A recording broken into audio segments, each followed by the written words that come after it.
Morning session.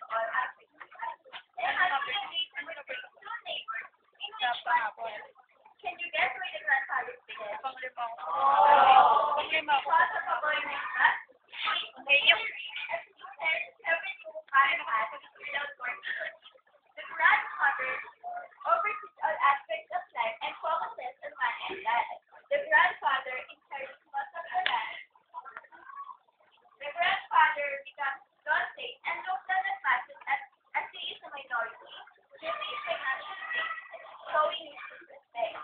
Firstly, the grandfather becomes so arrogant that he even his niece is not like him. The grandfather focused too much on money that he spent either or no time with the boy and forgot about his family. The boy definitely like Matthew better because his beautiful voice and powerful laugh that resembles the girl of father. The grandfather never used to laugh. The grandfather needed have emotions instead of thinking.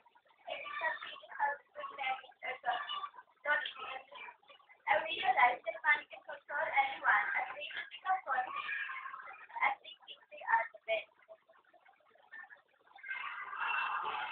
Also, another time where the contrast between the grandfather and Matthew meets together with the boy and tells him, "Don't you have friends who need to behave like that?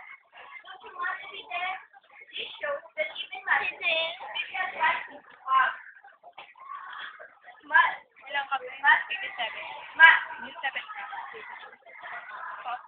does not like the grandfather because he thinks that he has a high priority just because he has got a financial thing and like Matthew.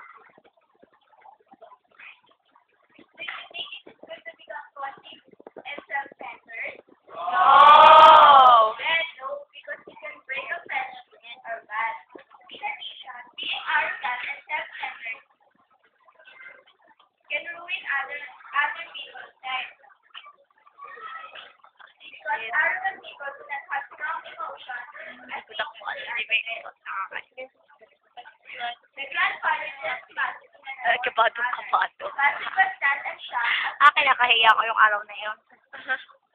as the boy heard he make a noise in his throat like the rasping of a lapping doggy. Do you think what happened next? The boy did not think his grandfather would be so well just for some money and that. 2 minutes na.